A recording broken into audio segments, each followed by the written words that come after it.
Pendant 17 ans, l'histoire d'amour entre Vincent Cassel et Monica Bellucci a déchaîné les passions. Et, malgré un divorce en 2013, les anciens amants gardent de jolis souvenirs de leur idylle, comme sur le tournage du film Irréversible. Ils ont incarné pendant 17 ans le couple idéal.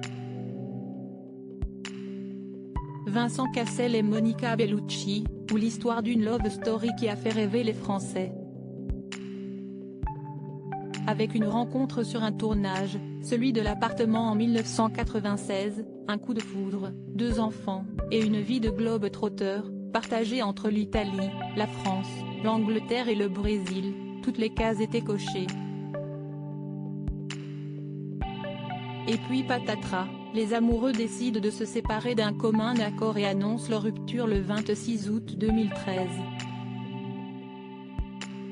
Il y aura toujours de l'amour entre nous. Même si nos routes se séparent, Vincent et moi serons toujours là l'un pour l'autre, confiait l'actrice italienne, au lendemain de cette nouvelle choc. Depuis, chacun a continué sa route, refaisant sa vie de son côté, sans pour autant couper les ponts pour le bien de leurs filles, d'Eva et Léonie. Pas question de se faire la guerre et de prononcer des mots blessants l'un envers l'autre.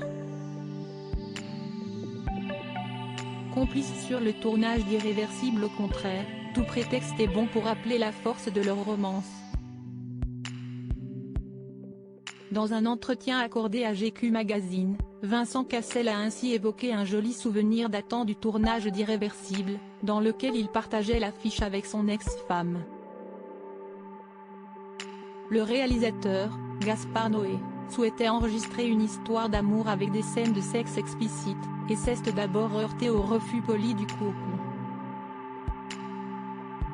Avant que les amants ne se laissent porter par leur imagination et la puissance de leur amour.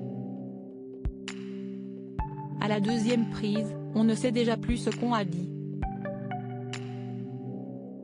Et donc ça part dans une espèce de délire et on joue avec tout. Il y a une orange qui tombe par terre, je sortais des vannes de CL. Puis, on avait une intimité incroyable avec Monica parce qu'on était ensemble depuis déjà longtemps, s'est souvenu celui qui tenterait de sauver sa relation avec Tina Kunaiki. La frontière entre réalité et fiction est parfois bien mince dans ce cadre-là, même pour deux grands voyageurs.